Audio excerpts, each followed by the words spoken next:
Welcome to this week's edition of the Friday FOOTEnotes. I'm your host, Amy Foote.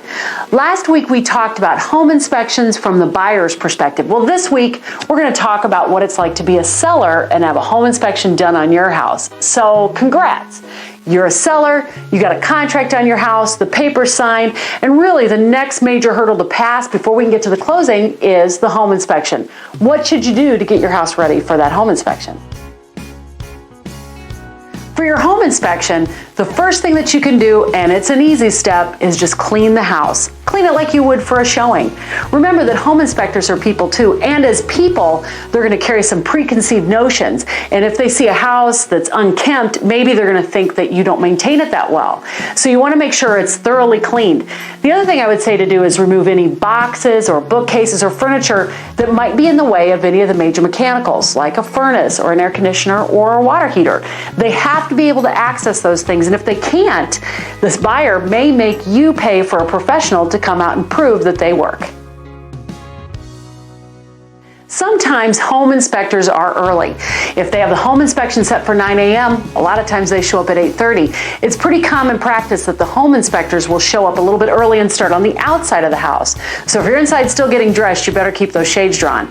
And I've seen a few unprepared sellers be surprised by somebody stomping around in their backyard. Now, the other piece of advice I'll give you is that you need to stay away. A lot of times buyers do attend these home inspections and they don't feel very comfortable asking their inspector about something having to do with the house when the seller's hanging around. So I would say whenever they schedule this, make sure it's a time when you can be away, you can get your kids out of the house, and if you have any pets that you can't take with you, you need to crate them up.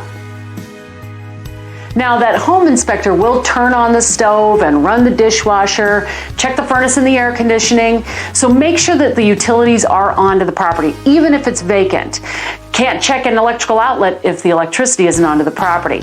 And if the utilities aren't on, the inspector may have to reschedule, and you don't want to get charged for a reinspection fee if they have to do that. So make sure everything's on. Now, another piece of advice is if something isn't working properly, don't try and hide it. Inspectors are going to find it. And if you try and hide it, then the buyers are going to get suspicious and maybe wonder what else you're trying to conceal.